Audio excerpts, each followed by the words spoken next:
Lawmakers are speaking out today on that UFO whistleblower report. We brought you those explosive details in a NewsNation exclusive last night.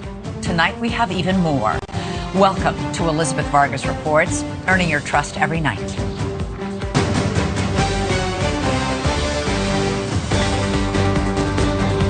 Reaction on Capitol Hill this evening to NewsNation's exclusive interview with the UFO whistleblower who says America has a crash retrieval program with non-human craft in its possession, and that it's kept this secret from Congress and the American public.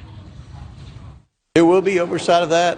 I've heard about it. I don't know anything about it, but Representative Burchett and Representative Luna on the Oversight Committee are very interested in this issue, and they're taking the lead in this issue. So there is going to be oversight on this? We plan on having a hearing pertaining to that whole issue. I would say I want to hear what he saw and let the committee that's got responsibility for it ask the questions. House Oversight Committee Chairman James Comer and Democratic Representative Debbie Dingell are just two of the lawmakers speaking out, saying they want to know more about the allegations in the whistleblower's report. The White House is responding as well. Are we alone? And if we were not, would you even tell us? I would refer that question to the Department of Defense and let them answer that question for you. Well, the Department of Defense says there is, quote, no verifiable information that the government is trying to reverse engineer extraterrestrial materials. In April, Congress held its first public hearing on UFOs in more than 50 years. Several Navy pilots testified they had seen and recorded aircraft moving through the air in ways no human-made aircraft could. At that time, witnesses from the Pentagon told the senators there is, quote, no credible evidence of extraterrestrial activity linked to UFO sightings.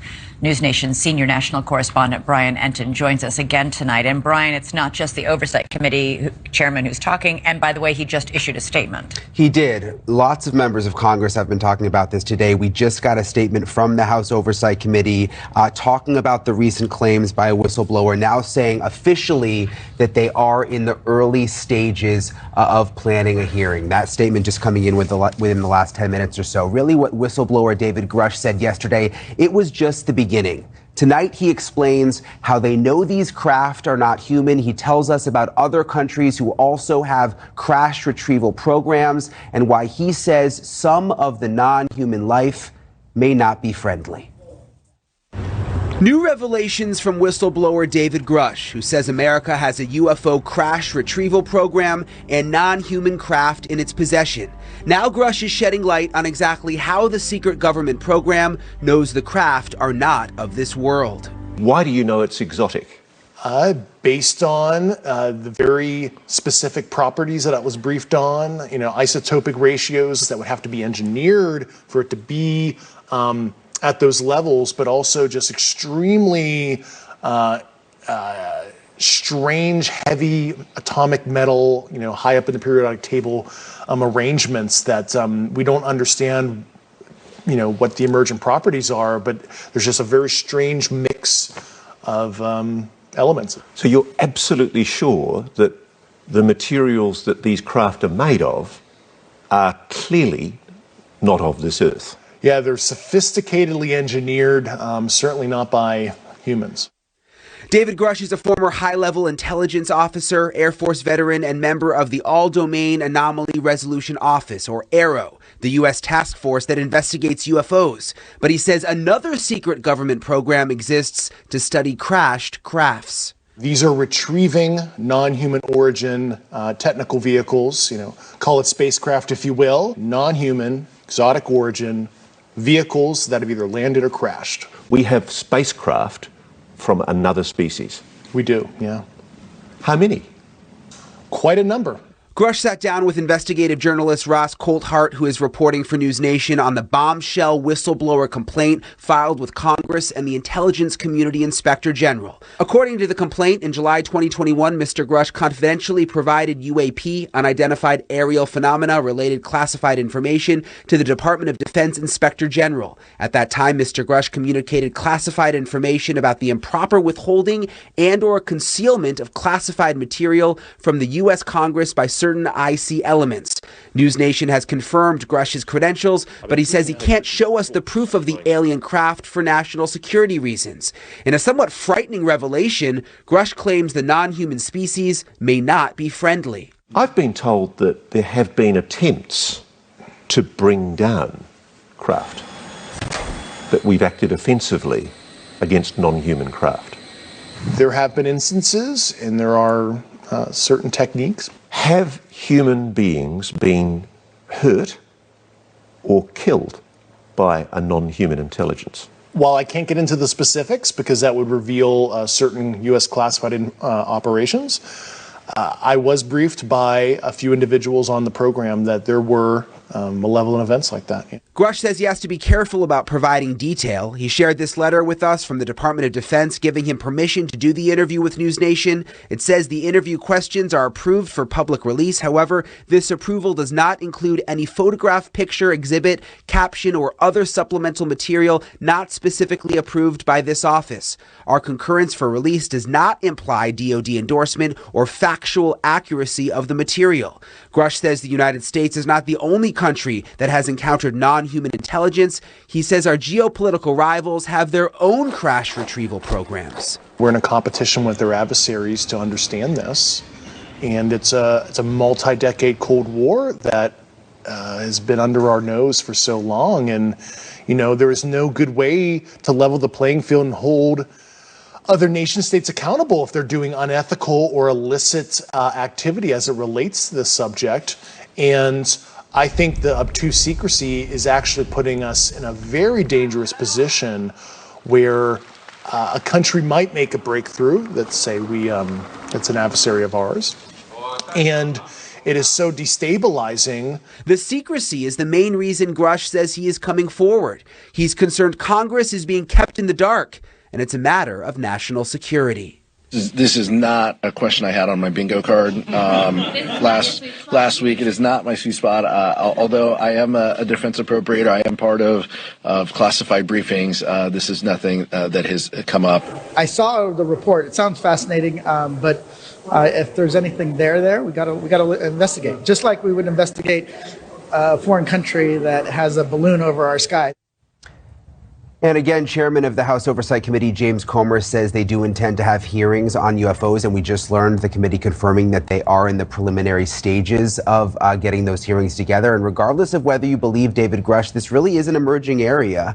Congress has been looking to this into the past, and clearly, based on what we've seen today, they're taking this seriously. They want to look into it. So the Department of Defense gave David Grush permission to talk about this? Did they know what he was going to say? They did, and we have that letter, which is interesting. When you're at the level he was at and you have that kind of classified information, he was concerned, obviously, breaking the law and come out and talk about things. So he told them what he intended to talk about, and they essentially gave him permission in that letter, as you heard, only saying not to share specific photos or any sort of visual aids. But they also said in that letter, we're also not saying that what you're saying is true either. Right. Which is important. Right. And yet still I keep coming back to the point, over and over he says, I was briefed on these non-human aircraft. I was briefed on attacks of some kind between our pilots or our defense and these non-human aircraft. He never saw this firsthand. Isn't this all secondhand information? Yeah. Somebody told me? It is essentially, and I'm glad you're bringing that up again. I mean, we can confirm his credentials. Very, very high-level U.S. intelligence officer, Air Force veteran, on the task force that investigates UFOs, but he was not in this specific program. He didn't see the craft for himself. These are all accounts based on people who he spoke to. Okay. Brian Enton, thanks so much for your reporting tonight. And now let's bring in investigative journalist and co-host of the Weaponized podcast, Jeremy Corbell. Jeremy, the whistleblower, David Grush, is really making some extraordinary claims here. Why do you think people should take this seriously?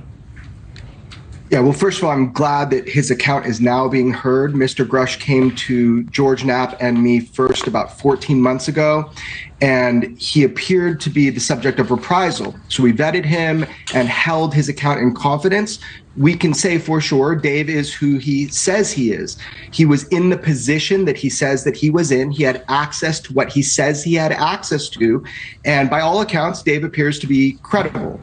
So it would be reckless for us to not take his claims seriously, and his claims should be investigated by AARO. AARO must verify or disprove, that is their job, what Mr. Grush is talking about. So I think everybody should look at this and understand it from the point of view that this is something we can now look at and have investigated. It is out, and he filed a classified complaint under oath, and the Intelligence Community Inspector General said that he found the complaint urgent and credible. Jeremy, how problematic is it that everything that David Grush is saying here is not firsthand knowledge, that he himself didn't actually see these non-human craft? I think it gives weight to a lot of the people that have come forward and talked about having direct firsthand experience.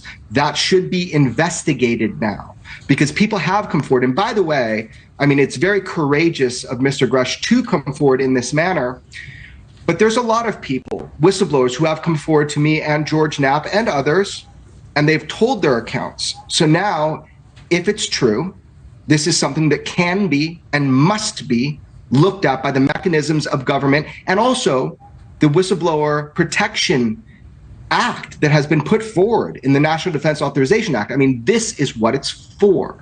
The Inspector General, as you noted, is taking this complaint of reprisals for going public seriously. Members of Congress are now asking today, and even just as recently as 10 minutes ago, giving a statement asking for more information, pledging to hold hearings. The public statements thus far from the Pentagon, however, are carefully worded that there is, quote, no verifiable information, no credible evidence of extraterrestrial life. They do not say it's not true. Yeah, they actually, if you really look at their words, they say that they have not found that. And I think what is important about what Mr. Grush is saying is that they now know where to look. And so I think that's the issue here. Look, this feels like an episode of Don't Look Up, you know, that movie.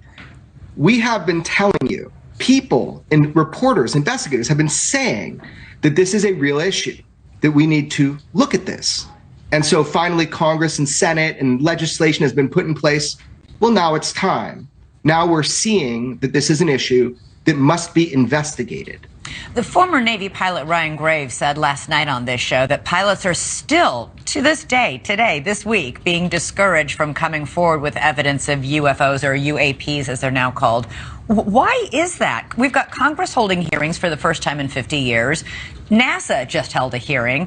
Why are witnesses still feeling stigmatized when they step forward? Because it is a topic that it produces stigma. But I'm going to tell you something that goes a step further, because it's true. What Ryan Graves said is accurate. It is also accurate that some pilots are being asked to scrub some data. And why that would be done, that is a big problem. Is it just stigma? Is it because people want to go on deployment and don't want to have to report this up the chain of command? As somebody that people come to, whistleblowers, witnesses, direct eyewitnesses, I can tell you that this stigma is corrosive to public trust and also just to looking at the facts. Well, I hopefully we'll have some hearings in Congress and get more to the bottom of what those facts may be. Jeremy Corbell, thank you. We will be seeing that. Thank you so much for joining us tonight. Always great to have you on the show. Thank you so much for covering the topic. All right, and coming up, another day,